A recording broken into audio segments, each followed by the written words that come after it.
Welcome to ITV news. ముందుగా headlines చూద్దాం. పాలనలో ఇక స్పీడ్ ఆఫ్ డెలివరింగ్ గవర్నెన్స్. కలెక్టర్లకు సీఎం చంద్రబాబు దిశానిర్దేశం. ప్రజా సమస్యల పరిష్కారంలో వేగం పెంచాలనే సూచన. ప్రజల్లో సంతృప్తి స్థాయి పెంచడంపై దృష్టి పెట్టాలన్న చంద్రబాబు. 15% వృద్ధి రేటు సాధనే లక్ష్యమని స్పష్టీకరణ. ఒబేరాయ్ హోటల్ కు 3,000 కోట్ల రూపాయల టీటీడీ భూమి. భూమన సంచలన ఆరోపణలు. చంద్రబాబు ప్రభుత్వం స్వామివారికి తీరని ద్రోహం చేసిందన్న భూమన. లీజు మాఫీ చేసి ప్రైవేట్ సంస్థకు దోచిపెట్టారని ఆరోపణ. ఎర్రచందనం చెట్లను మాయం చేశారని విమర్శ. గుడివాడ ఏఎన్ఆర్ కాలేజీకి నాగార్జున 2 కోట్ల రూపాయల విరాళం. విద్యార్థుల స్కాలర్షిప్ల కోసం వినియోగించాలని సూచన. ఏఎన్ఆర్ కళాశాల వజ్రోత్సవ కార్యక్రమంలో పాల్గొన్న నటుడు. తన తండ్రి వేల మంది బంగారు భవిష్యత్తుకు కృషి చేశారని వ్యాఖ్య.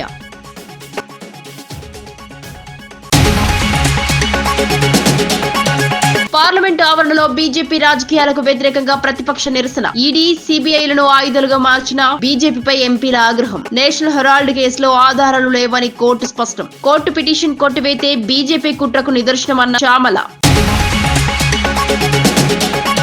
రాష్ట్ర అభివృద్ధికి సహకరిస్తున్న కలెక్టర్లందరికీ అభినందనలు తెలిపిన పవన్ కళ్యాణ్. గిరిజన గ్రామాలకు వీలైనన్ని చోట్ల రహదారులు వేస్తున్నామని వెల్లడి. గ్రామీణ ప్రాంతాల్లో 4,000 కిలోమీటర్ల మేర రోడ్లు వేశామని వ్యాఖ్య. 1.20 లక్షల ఫామ్ ఫ్యాన్స్ తవ్వి లక్ష్యాలను చేరుకున్నామన్న ఏపీ డిప్యూటీ సీఎం. గ్రామీణ స్థాయిలో పాలనా సామర్థ్యాలు మరింత బలోపేతం కావాలని ఉప ముఖ్యమంత్రి పవన్ కళ్యాణ్ స్పష్టం చేశారు. గిరిజన గ్రామాలకు ప్రాధాన్యతనిస్తూ వీలైనన్ని చోట్ల రహదారులు వేస్తున్నామని తెలిపారు. గ్రామాలకు విద్యుత్ సరఫరా, మౌలిక సదుపాయాల కల్పన కూటమి ప్రభుత్వ ప్రధాన లక్ష్యమన్నారు. మారుమూల గిరిజన గ్రామాల అభివృద్ధిపై జిల్లా కలెక్టర్లు నేరుగా పర్యవేక్షించాలని అధికారులకు సూచించారు. పాలనా ప్రజలకు మరింత చేరువ కావాలంటే గ్రామ స్థాయిలోనే బలమైన వ్యవస్థ ఉండాలని పవన్ పేర్కొన్నారు. గ్రామీణ ప్రాంతాల్లో సమగ్ర అభివృద్ధి సాధించడమే ప్రభుత్వ ధ్యేయమని స్పష్టం చేశారు. 25-26 so far, Narega has provided employment to 41.12 lakh households, generating 15.95 crore person days, reflecting the scale and impact of your efforts. A total of 4,330.20 crore has been paid as wages and 1,056.85 crores spent on material components, showcasing very strong financial and execution capacity at the district level. I appreciate the focused push on digitizing tax and non-tax assessments and improving own source revenues of Gram Panchayats. The rapid scale-up of Swachh Rathams from just 1 in June to 25 today is a commendable achievement. Your efforts have enabled the state to secure first place under RGSA for the number of trainings conducted, a reflection of a strong institutional capacity building. I urge you to sustain the momentum under Swamitva.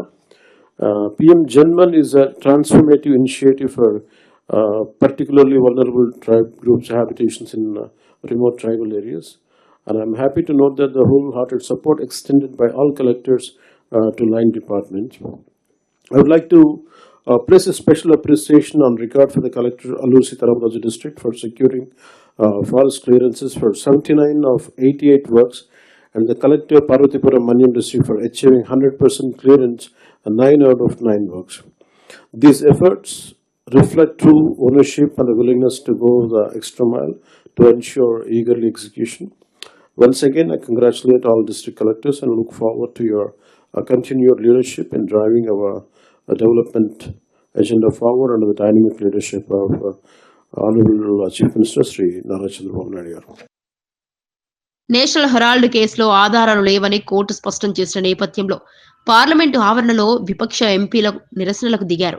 BJP ప్రభుత్వం ED, CBI వంటి స్వతంత్ర సంస్థలను రాజకీయ ఆయుధాలుగా వాడుతోందని MP Chamala Kiran Kumar Reddy ఆరోపించారు. ఆధారాలు లేకపోయినా కాంగ్రెస్ నేతలను వేధించాలనే ఉద్దేశంతోనే కేసులు పెట్టారని అన్నారు. ప్రజాస్వామ్య వ్యవస్థను నిర్వీర్యం చేసే ప్రయత్నాలు దేశానికి ప్రమాదకరమని హెచ్చరించారు. న్యాయ వ్యవస్థ తీర్పు బీజేపీ కుట్రలను బట్టబయలు చేసిందన్నారు. ఇలాంటి దుర్వినియోగాన్ని విపక్షాలు ఎప్పటికీ ప్రశ్నిస్తాయని స్పష్టం చేశారు. ఈ యొక్క ప్రొటెస్ట్ నిదర్శనం. ఎందుకంటే గతంలో రాహుల్ గాంధీ గారు సోనియా గాంధీ గారికి ఏ సంబంధం లేదు నేషనల్ హెరాల్డ్ స్కీమ్లు అని చెప్పినా కానీ వినకుండా ఈడీ తీసుకెళ్లి కోర్టులో ఛార్జ్షీట్ దాఖలాలు చేసింది.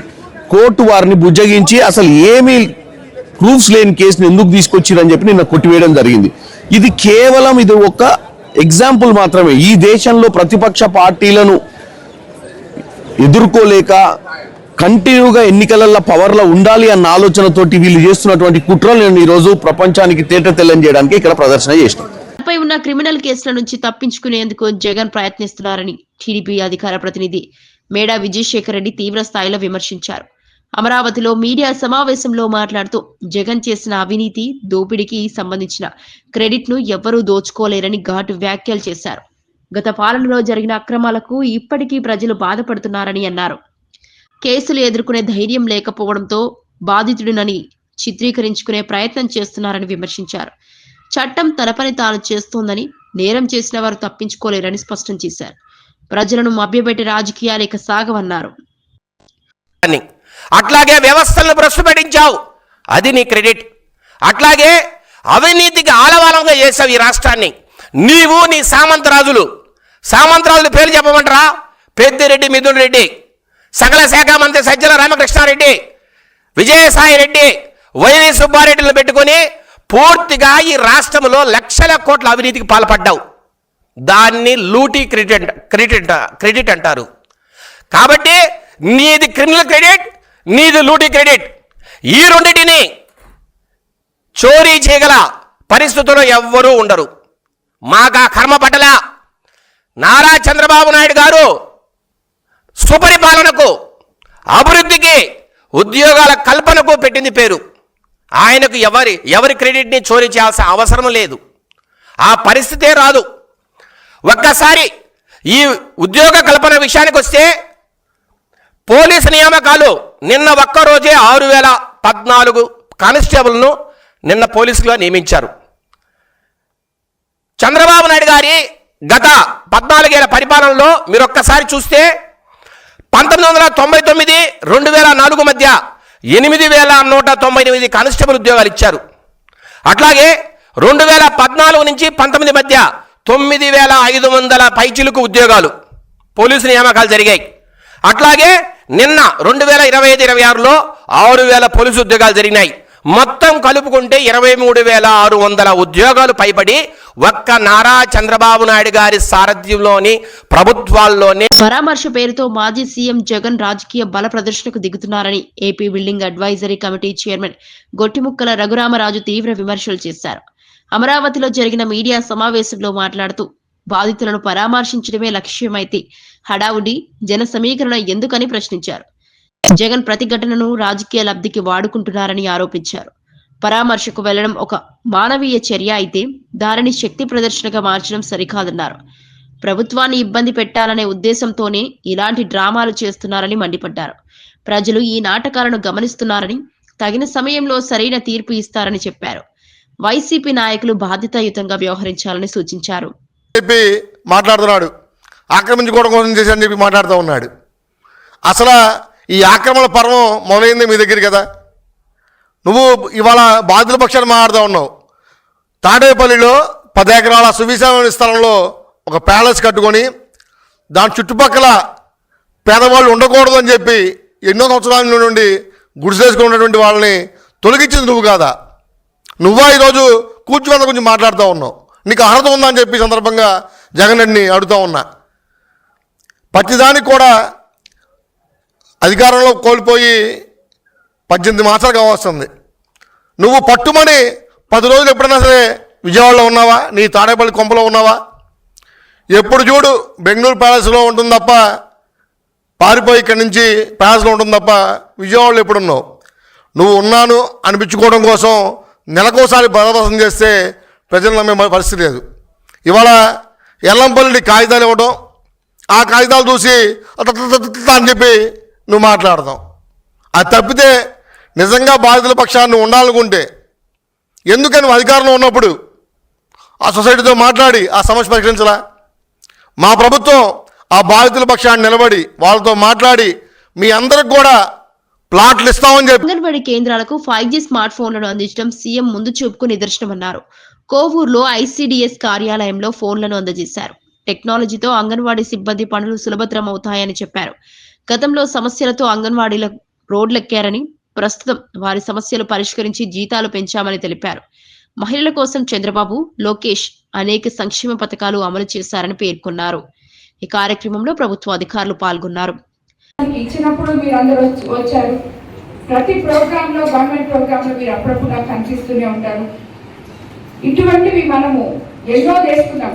అన్నదాత సుఖీభావ అయితేనేమి, మన స్త్రీ శక్తి, ముఖ్యంగా ఫ్రీ బస్ మీకు అందరికీ అది ఎంతో ఉపయోగపడుతుందని కూడా నేను అనుకుంటున్నాను. ఒక దగ్గర నుంచి ఇంకో దగ్గరికి రావడానికి మనం ఏవైతే సూపర్ 6 పథకాలు చెప్పామో అవన్నీ కూడా అమలు చేస్తూ ఇలాగా ఈరోజు అంగన్వాడీ కార్యకర్తలకి ఈ టైంలో ఈ ఫోన్లు అవసరము, ఇవి ఉంటే వాళ్ళు ఇంకా పనిచేయగలరు అని చెప్పి ఈరోజు ఈ కార్యక్రమం పెట్టుకున్నాం. అలాగే స్కూల్స్ రీస్ట్రక్చర్ చేసి స్కూల్స్ అన్ని బాగా చేసి ఎంతో మంది ఇక్కడ ఉన్న అంగన్వాడీ వర్కర్లు నేను మీ గ్రామాలకు వచ్చినప్పుడు కానీ, మీ వార్డులకు వచ్చినప్పుడు కానీ, అమ్మ మాకు బిల్డింగ్స్ లేవు, కొత్త బిల్డింగ్స్ కావాలి అని చెప్పి ప్రపోజల్స్ పెట్టున్నారు. అవి కూడా అన్ని ప్రభుత్వం దృష్టికి తీసుకుపోయినాం. తప్పకుండా అవి కూడా చేస్తాం. అండ్ రాబోయే రోజుల్లో సిఎస్ఆర్ ఫండ్స్ తో ముందుగా అంగన్వాడీ స్కూల్స్ లో బెంచెస్ ఇవ్వాలని చెప్పి ఆల్రెడీ ఎంపీ గారు వెంకట ప్రభాకర్ రెడ్డి గారు మనం అందరితో మాట్లాడి వాళ్ళకి బెంచ్లు ఇప్పించాలి అని చెప్పి చెప్పున్నారు. 2-3 సార్లు ఏదో స్కూల్ దగ్గరకు వచ్చినప్పుడు చూసినప్పుడు ఆయన చెప్పారు. సో దాని మీద కూడా మేము వర్కౌట్ చేస్తున్నాం. మేడం దగ్గర కూడా లిస్టు తీసుకుంటాను. టోటల్గా మన కోవూరు కాన్స్టిట్యున్సీలో చిన్నపిల్లలకి ఎన్ని బెంచ్లు అవసరమో ఆ లిస్టు నాకు కొంచెం ఇవ్వండి మేడం. ఇస్తే దాన్ని బట్టి నేను దాని మీద వర్కౌట్ చేస్తాను. అది చంద్రబాబు నాయుడు గారు మీ కష్టాన్ని గుర్తించారు. ఇంతకు ముందు మీరు గత ప్రభుత్వంలో అంగన్వాడీ వర్కర్స్ అందరూ కూడా రోడ్డు ఎక్కడం జరిగింది. అయినా ఎవరు పట్టించుకోలేదు. మనం అధికారంలోకి వచ్చిన తర్వాత, మీరు రిటైర్ అయిన తర్వాత అంగన్వాడీ టీచర్స్కి 1,00,000 రూపాయల లెక్కన, ఆయానికి 60,000 లెక్కన ప్రభుత్వం మీకు ఆల్రెడీ జీవో ఇవ్వడం కూడా జరిగింది. అందుకు మీ అందరి తరఫున కూడా ముఖ్యమంత్రి చంద్రబాబు నాయుడు గారికి ధన్యవాదాలు తెలుపుకుంటున్నాను. అదేవిధంగా మీ అందరూ ఆ రోజు రోడ్డు మీదకి వచ్చినందువల్ల మీ అందరి మీద ఎన్నో కేసులు ఉన్నాయి. ఆ కేసులన్నీ కూడా తొలగించాలి. వాళ్ళు లేకపోతే మారుమూల ప్రాంతాల్లో ఉన్న ప్రతి ఒక్క గర్భిణీ స్త్రీ కానీ, చిన్న బిడ్డ కానీ ఎంతో అవస్థ పడతారు అని చెప్పి నేను అసెంబ్లీలో కూడా మీ గురించి ఆ కేసును తొలగించాలి. ప్రజా సమస్యలకు చక్కటి పరిష్కార మార్గాలు అన్వేషించాలని, అధికారులంతా ప్రజల సలహాలు, సూచనలు స్వీకరించి ముందుకు వెళ్లాలని మంత్రి పయ్యావుల కేశవ్ సూచించారు. పరిపాలన ప్రజలతో అనుసంధానమై ఉండాలంటే ఫీల్డ్ లెవెల్లో వినిపించే సమస్యలను గమనించాల్సిన అవసరం ఉందన్నారు. ప్రజల నమ్మకాన్ని నిలబెట్టుకోవడమే ప్రభుత్వ బాధ్యత అని స్పష్టం చేశారు. నిర్ణయాలు తీసుకునే ముందు ప్రజా అభిప్రాయాన్ని పరిగణలోకి తీసుకుంటే పాలన మరింత సమర్థవంతంగా మారుతుందన్నారు. అధికారులు కేవలం ఫైళ్లకే పరిమితం కాకుండా ప్రజల మధ్య ఉండాలని హితవు పలికారు. ప్రజా కేంద్రిత పాలన ద్వారానే అభివృద్ధి సాధ్యమని మంత్రి వ్యాఖ్యానించారు. Strengthening grievance redressal mechanism, ensuring quality and transparency in works, effective interdepartmental convergence and achieving true last mile delivery. Highlight the successes, flag the constraints early, suggest practical solutions, data-backed presentations and clear action points with timelines will help us to take quick decisions at the government level. We are confident of translating policy intent into visible outcomes across every district. I once again welcome all of you and wish the conference a productive and outcome-oriented deliberations. ఇంటింటికి సంక్షేమం, సంపద సృష్టే ప్రభుత్వ ప్రధాన లక్ష్యమని revenue శాఖ మంత్రి అనగాని సత్యప్రసాద్ తెలిపారు. ప్రజల జీవన ప్రమాణాలు మెరుగుపడేలా విధానాలు రూపొందిస్తున్నామని చెప్పారు. సంక్షేమ పథకాలు కేవలం కాగితాలకే పరిమితం కాకుండా అర్హుల వరకు చేరేలా చర్యలు తీసుకుంటున్నామన్నారు. భూ సమస్యలు, రెవెన్యూ సంబంధిత ఇబ్బందులను సత్వరమే పరిష్కరించే దిశగా ప్రభుత్వం పనిచేస్తోందన్నారు. ప్రతి కుటుంబం ఆర్థికంగా బలోపేతం కావాలనే ఉద్దేశంతో విధాన నిర్ణయాలు జరుగుతున్నాయని స్పష్టం చేశారు. ప్రజలకు న్యాయం అందించడమే రెవెన్యూ శాఖ ప్రధాన బాధ్యత అని మంత్రి పేర్కొన్నారు. పటిష్టమైన నిర్మాణం ఉండాలి అనే లక్ష్యంతో ఈ యొక్క కార్యక్రమం చేస్తాను. ఎందుకంటే గత పాలకుడు ఒకే ఒక కలెక్టర్ కాన్ఫరెన్స్ పెట్టాడు. అది కూడా ఒక మంచి కట్టడంలో పెట్టి ఆ కట్టడాన్ని కూలకొట్టి 30 సంవత్సరాలు ఈ రాష్ట్రానికి తీసుకెళ్లాడు. కాబట్టి ఈ రాష్ట్రానికి మనందరం సమిష్టిగా పనిచేసి పునర్నిర్మించాలనే లక్ష్యంతోనే మనం ఇంత ఒక కార్యాచరణతో ముందుకు వెళ్తా ఉన్నాం. గవర్నెన్స్ అంటే అకౌంటబిలిటీ, గవర్నెన్స్ అంటే ట్రస్ట్, గవర్నెన్స్ అంటే ఈక్విటీ అండ్ ఇంక్లూజివ్స్ అని నమ్మి అది ఆచరణ చేసే గొప్ప నాయకుడు మనకు ఉన్నాడు. కాబట్టి ఈరోజు ప్రపంచం అంతా కూడా మన ఆంధ్రప్రదేశ్ వైపు చూస్తుంది. ఎందుకంటే మనం చూసాం, మన విశాఖలో సిఐ సమ్మిట్ దానికి నిదర్శనం. స్పీడ్ ఆఫ్ డూయింగ్ బిజినెస్ అని చెప్పి మనం ఏది చేస్తా ఉన్నాం, 18 నెలల్లో దాదాపుగా 20 లక్షల కోట్లు పైగా రూపాయలు మనం పెట్టుబడి తెచ్చామంటే అదొక చరిత్ర. టీం కూటమితోనే అది సాధ్యమైందని చెప్పేసి కూడా నేను తెలియజేస్తా ఉన్నాను. వన్ ఫ్యామిలీ వన్ ఆంటర్‌ప్రెన్యూర్, అలాగే పబ్లిక్ పీపుల్ ప్రైవేట్ పార్ట్నర్షిప్ అనేది P4 లాంటి కార్యక్రమాలు ఒక మిషన్ మోడ్లో మనం ముందు తీసుకెళ్తా ఉన్నాం. ప్రతి ఇంటికి సంక్షేమం, ప్రతి ఇంటికి సంపద. వివిధ శాఖల నుంచి కూడా మనకి ఎన్నో గ్రీవెన్స్ వస్తాయి. ముఖ్యంగా రెవెన్యూ, పోలీస్, మున్సిపల్ డిపార్ట్మెంట్స్ ఇవన్నీ వస్తూ ఉంటాయి. వీటిపైన కలెక్టర్లందరూ కూడా ప్రత్యేక శ్రద్ధ పెట్టాల్సిన అవసరం ఉంది. శీతాకాల విడిదిలో భాగంగా రాష్ట్రపతి ద్రౌపది ముర్ము హైదరాబాద్ కు చేరుకున్నారు. శనివారం ఉదయం హకీంపేట విమానాశ్రయానికి ప్రత్యేక విమానంలో వచ్చిన రాష్ట్రపతికి తెలంగాణ ప్రభుత్వం తరపున అధికారికంగా ఘన స్వాగతం పలికారు. విమానాశ్రయ ప్రాంగణంలో గవర్నర్ జిష్ణుదేవ్ వర్మ, ఉప ముఖ్యమంత్రి భట్టి విక్రమార్క, రాష్ట్ర మంత్రులు సీతక్క, శ్రీధర్ బాబు తదితరులు రాష్ట్రపతిని ఆత్మీయంగా స్వాగతించారు. రాష్ట్రపతి రాక సందర్భంగా హకీంపేట విమానాశ్రయం పరిసర ప్రాంతాల్లో భద్రతను కట్టుదిట్టం చేశారు. పోలీస్, భద్రతా బలగాలు విస్తృతంగా మోహరించి ముందస్తు చర్యలు చేపట్టారు.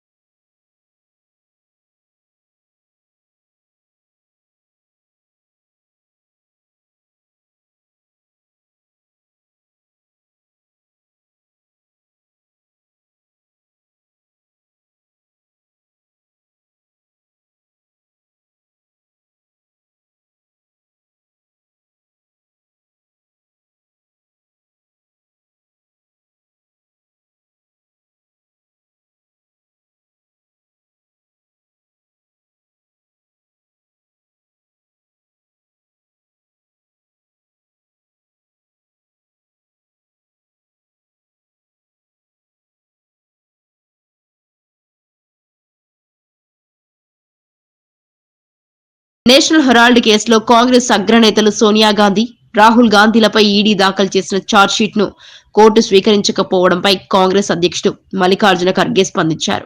న్యాయమే గెలిచిందని ఆయన వ్యాఖ్యానించారు. సిబిఐ, ఈడీ వంటి సంస్థలను ఉపయోగించి కాంగ్రెస్ నాయకులను వేధిస్తున్నారని విమర్శించారు. సత్యమేవే జయతి అనే నినాదంతోనే కాంగ్రెస్ ముందుకు సాగుతుందన్నారు. ప్రజాస్వామ్యంలో స్వతంత్ర సంస్థలను రాజకీయ ప్రయోజనాల కోసం వాడటం ప్రమాదకరమని ఖర్గే హెచ్చరించారు. ఈ తీర్పు న్యాయ వ్యవస్థ స్వతంత్రతకు నిదర్శనమని పేర్కొన్నారు. फाइटर्स ने एक पेपर को एस्टैब्लिश किया कि आज़ादी दिलाने के लिए, लेकिन ये लोग आज मनी लैंडिंग, सीबीआई ऐसे एजेंसीज को उपयोग करके हमारे कांग्रेस नेताओं को बदनाम कर रहे हैं. खासकर गांधी फैमिली को उन्होंने सताने के लिए ही ये केस डाला है, नहीं तो इसमें कुछ नहीं है और कोई एफआईआर नहीं है. कोई प्राइवेट पर्सन एफआईआर डालता है, उसके ऊपर एक कार्रवाई करते हैं. और आज इस दृष्टि से कहा जाएगा कि जो चीज में कोई दम नहीं है उसमें दम भरने की कोशिश करके हर एक को हरासमेंट कर रहे हैं. हमारे बहुत से कांग्रेस पार्टी के नेता और सभी बड़े बड़े लोग जो आज उनके सिंपथाइजर नहीं है, ऐसे 50 लोगों को ऐसे ईडी का केस डालकर सता और अपना पॉलिटिकली उसको उपयोग करने के लिए कहीं उन्होंने ये ईडी और मनी लॉन्ड्रिंग का केस डाल के उन्होंने कई एमपीज को अपने तरफ लिया, कई राज्यसभा मेंबर्स को लिया, कई जगह सरकारें बनाई. ये सारी चीजें वो किए हैं और आज फैसला न्याय के सत्यमेव जयते हमारा एक ये है स्लोगन, उसके तहत आज ये आया है। तो ये जजमेंट को हम वेलकम करते हैं और न्याय వ్యవస్థల లోపాలు చూపిస్తూ బాధ్యతల నుంచి తప్పించుకోవడం సరికాదని సీఎం చంద్రబాబు నాయుడు కలెక్టర్ల సదస్సులో హితవు పలికారు. రెవెన్యూ శాఖలో ఈ ధోరణి ఎక్కువగా ఉందని ఆయన అసంతృప్తి వ్యక్తం చేశారు. ఫైళ్లను పరిష్కరించకుండా ఒకరి నుంచి మరొకరికి పంపించడం ఇకపై సహించబోమని స్పష్టం చేశారు. ప్రజలకు న్యాయం ఆలస్యం కావడానికి ఇదే ప్రధాన కారణమన్నారు. అధికారుల నిర్ణయాలు తీసుకోవడంలో బాధ్యతగా వ్యవహరించాలని ఆదేశించారు. ప్రజా సమస్యలు వేగంగా పరిష్కరించడమే లక్ష్యమని సీఎం తెలిపారు. పనితీరులో మార్పు రావాల్సిన సమయం ఆసన్నమైందని ఆయన స్పష్టం చేశారు. ఎవరు ఏ విధంగా డిస్పోజ్ చేశారో అందరికి అకౌంటబిలిటీ ఫిక్స్ చేయాలి. స్కీమ్స్ అని డిఫాల్ట్ అయిపోయినాయి. ఇప్పుడు అన్ని మళ్ళీ నేను ఢిల్లీకి పోయి మాకు హెల్ప్ చేయమని కూటమి ప్రభుత్వంలో అడిగితే వాళ్ళు నాకు ఫస్ట్ నేను ఒక విష్ లిస్ట్ ఇస్తే వాళ్ళు కౌంటర్ విష్ లిస్ట్ ఇచ్చి ముందు మీ దగ్గర అకౌంట్స్ అన్ని సరిగా లేవు, మీకు డబ్బులు ఇచ్చాం, దానికి మీరు లెక్కలు చెప్పలేదు, ముందు ఆ లెక్కలు చెప్పండి తర్వాత మాట్లాడమంటే మళ్ళీ వచ్చి అవన్నీ క్లియర్ చేసి డబ్బులు లేవు, క్లియర్ చేశాం, ఫేజ్డ్ మేనర్గా చేసుకొని ఇప్పటికీ రైలు ఎక్కించాం. అయితే ఇక్కడ మీరు చేయాల్సింది సెంట్రల్లీ స్పాన్సర్ స్కీమ్స్ అని మ్యాక్సిమం ఉపయోగించుకోవాలి. ఒక్కొక్క స్కీమ్ ఒక్కొక్క వేరియేషన్ ఉంటుంది. మీకు కొన్ని అవసరాలు ఉంటాయి, కానీ అవసరాల కంటే ఆ డబ్బుల్ని ఉపయోగించుకుని మన ఇన్ఫ్రాస్ట్రక్చర్ కానీ మనకి ఏ విధంగా అభివృద్ధికి ఉపయోగపడతాయో దాన్ని వర్కౌట్ చేయాల్సిన అవసరం, దానికోసం ఇది పెట్టాం. పీపీపీ ద్వారా మెరుగ్గా సేవలు అందుతాయని ముఖ్యమంత్రి చంద్రబాబు స్పష్టం చేశారు. పీపీపీ విధానంలో మెడికల్ కాలేజీలు నిర్మాణం చేపడుతున్నా అవి ప్రభుత్వ కళాశాలల పేరుతోనే నడుస్తాయన్నారు. సీట్లు కూడా పెరుగుతాయని చెప్పారు. 500 కోట్లతో రిషికొండ ప్యాలెస్ నిర్మించి డబ్బులు వృధా చేశారని, ఆ డబ్బుంటే 2 మెడికల్ కాలేజీలు నిర్మించేవాళ్లమని సీఎం తెలిపారు. తన తండ్రి అక్కినేని నాగేశ్వరరావు చదువుకోకపోయినా వేలాది మంది విద్యార్థుల జీవితాలకు వెలుగు నింపారని నాగార్జున అన్నారు. గుడివాడలో జరిగిన ఏఎన్ఆర్ కళాశాల వజ్రోత్సవ కార్యక్రమంలో పాల్గొన్న ఆయన ఈ వ్యాఖ్యలు చేశారు. 1959లో కళాశాల కోసం ఏఎన్ఆర్ విరాళం ఇచ్చిన విషయాన్ని గుర్తు చేశారు. విద్యార్థుల స్కాలర్షిప్ల కోసం కుటుంబం తరపున 2 కోట్ల రూపాయల విరాళం అందిస్తున్నట్లు ప్రకటించారు. అనేక ప్రముఖులు ఈ కళాశాల ద్వారా ఎదిగారని తెలిపారు. విద్య ద్వారా సమాజ మార్పు సాధ్యమని నాగార్జున పేర్కొన్నారు. మరి నమస్కారం. వేదిక మీద ఉన్న పెద్దలందరికీ నమస్కారం. స్పెషలీ జస్టిస్ పట్టి దేవానందర్ గారికి థ్యాంక్ యూ అండి. చాలా చాలా మంచి మాటలు చెప్పారు నాన్నగారి గురించి. Thank you very much. ఇవాళ చాలా ఎమోషనల్గా ఉంది నాకు. నాన్నగారు పుట్టి 100 సంవత్సరాలు అవుతుంది. అలాగే ఏఎన్ఆర్ కాలేజ్ స్టార్ట్ అయ్యి 75 ఇయర్స్, 75 సంవత్సరాలు అయింది. హైదరాబాద్లో అన్నపూర్ణ స్టూడియోస్ అయ్యి 50 ఇయర్స్ అవుతుంది. నాన్నగారు అక్కడ స్థాపించిన Annapurna college of film and media పెట్టి 10 సంవత్సరాలు అవుతుంది. ఇవన్నీ ఈ లెక్కలన్నీ కరెక్ట్గా కుదిరాయి. చాలా చాలా ఎమోషనల్గా ఉందండి. ఏఎన్ఆర్ కాలేజ్ 75 ఇయర్స్ సెలబ్రేషన్లో పాల్గొనటం సంతోషంగా కాదు, చాలా గర్వంగా ఉంది నాకు. మనుషులు శాశ్వతం కాదు, వాళ్ళు చేసే పనులు శాశ్వతం. నాన్నగారు చేసిన మంచి పనే ఈ కాలేజ్, ఏఎన్ఆర్ కాలేజ్ ఒక ఎగ్జాంపుల్. తాను చదువుకోలేకపోయినా వేలాది మంది చదువుకోవాలని, వారికి బంగారు భవిష్యత్తు ఉండాలని 1959 నేను పుట్టిన సంవత్సరంలో ఆయన ₹1,00,000 డొనేషన్ ఇచ్చారు. ఆ టైంలో ఆయనకి కేవలం సినిమాకి మేబీ 5,000 లేకపోతే 10,000 వచ్చేది. కానీ ₹1,00,000 డొనేషన్ ఇచ్చారు. ఏఎన్ఆర్ కాలేజ్కే కాదు, అలాగే ఆంధ్ర యూనివర్సిటీకి ఒక 25,000, ఇంకో 25,000 ఇంకో యూనివర్సిటీకి, మెడ్రాస్ యూనివర్సిటీకి ఒక 25,000 ఇచ్చారు. ఆయనకి చదువు అంటే అంత ఇష్టం. ఎందుకంటే ఆయన చదువుకోలేదు, కానీ వేలాది మందికి ఒక బంగారు భవిష్యత్తు కల్పించాలని ఆయన పనిచేశారు.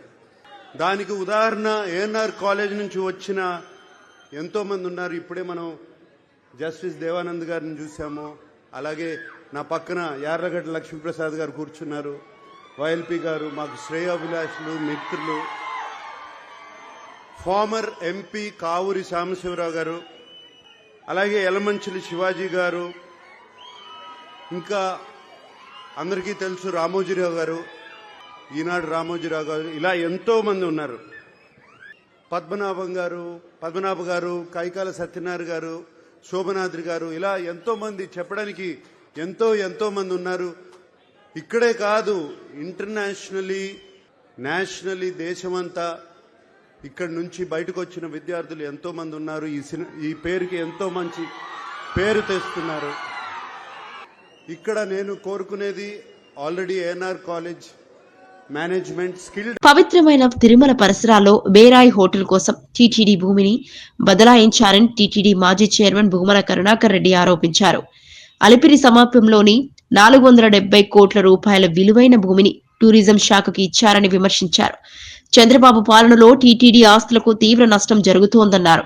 గత పాలనపై ఆరోపణలు చేస్తూ కాలం గడుపుతున్న సీఎం ప్రస్తుతం జరుగుతున్న ఈ నిర్ణయాలపై సమాధానం చెప్పాలని డిమాండ్ చేశారు. భక్తుల ఆస్తులను ప్రైవేట్ లాభాల కోసం వినియోగించడం సరికాదన్నారు.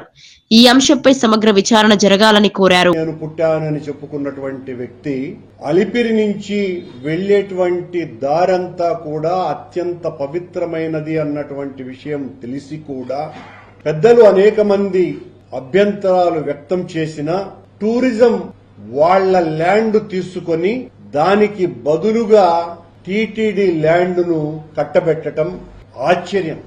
ఏ ఒబరాయ్ హోటల్ ని తీవ్రంగా వ్యతిరేకించి టీటీడీ బోర్డులోనే వాళ్లు తీర్మానం చేసి ఆ సానువుల్ని కాపాడాలని, పవిత్రతను పరిరక్షిస్తాము అని చెప్పినటువంటి వాళ్లు, టూరిజం వాళ్లు ఒబరాయ్ హోటల్ కు కేటాయించినటువంటి దూరం కంటే అలిపిరికి అతి సమీపంలో అత్యంత విలువైనటువంటి స్థలాన్ని చంద్రబాబు నాయుడు గారు 11వ తారీఖున ఈ నెల కేబినెట్ మీటింగ్ లో ఆ బదలాయింపును ఆమోదింపజేసి 13వ తారీఖున జీవో కూడా ఇష్యూ చేశారు.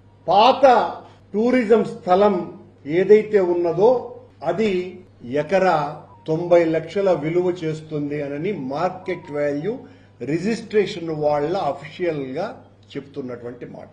ఈ రోజున టూరిజం వాళ్లకు టీటీడీ ఇచ్చినటువంటి స్థలం గజం 49,000 రూపాయలు మార్కెట్ వాల్యూ, రిజిస్ట్రేషన్ వాల్యూ ప్రకారం. అంటే ఎకరా 4,800 గజాలు చొప్పున ఎకరాకి 26,52,00,000 రూపాయలు. అంటే 20 ఎకరాలు 460 కోట్ల రూపాయలు. టూరిజం దగ్గర నుంచి తీసుకున్నటువంటి ఆ ల్యాండ్ ఖరీదు ప్రభుత్వ లెక్కల ప్రకారము 18 కోట్లు. ఈ రోజు టీటీడీ స్థలాన్ని వార్తలు ముగించే ముందు ముఖ్యాంశాలు మరోసారి.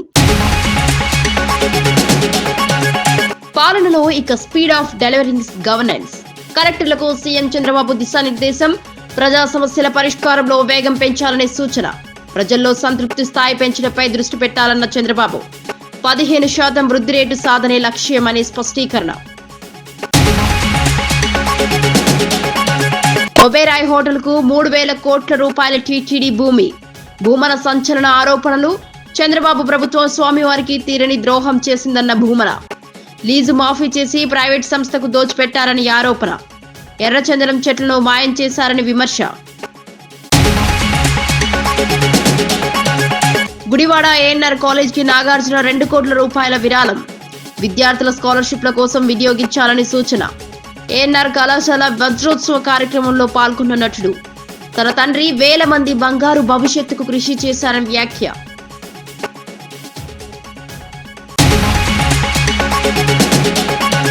పార్లమెంట్ ఆవరణలో బీజేపీ రాజకీయాలకు వ్యతిరేకంగా ప్రతిపక్ష నిరసన. ఈడీ, సిబిఐలను ఆయుధాలుగా మార్చిన బీజేపీపై ఎంపీల ఆగ్రహం. నేషనల్ హెరాల్డ్ కేసులో ఆధారాలు లేవని కోర్టు స్పష్టం. కోర్టు పిటిషన్ కొట్టివేతే బీజేపీ కుట్రకు నిదర్శనమన్న చామల. రాష్ట్ర అభివృద్ధికి సహకరిస్తున్న కలెక్టర్లందరికీ అభినందనలు తెలిపిన పవన్ కళ్యాణ్. గిరిజన గ్రామాలకు వీలైనన్ని చోట్ల రహదారులు వేస్తున్నామని వెల్లడి. గ్రామీణ ప్రాంతాల్లో 4,000 కిలోమీటర్ల మేర రోడ్లు వేశామని వ్యాఖ్య. 1.20 లక్షల ఫామ్ ఫ్యాన్స్. తవ్వి లక్ష్యాలను చేరుకున్నామన్న ఏపీ డిప్యూటీ సీఎం. ఇవి ఈనాటి వార్తా విశేషాలు. మరో బులెటిన్లో మళ్ళీ కలుద్దాం. నమస్కారం.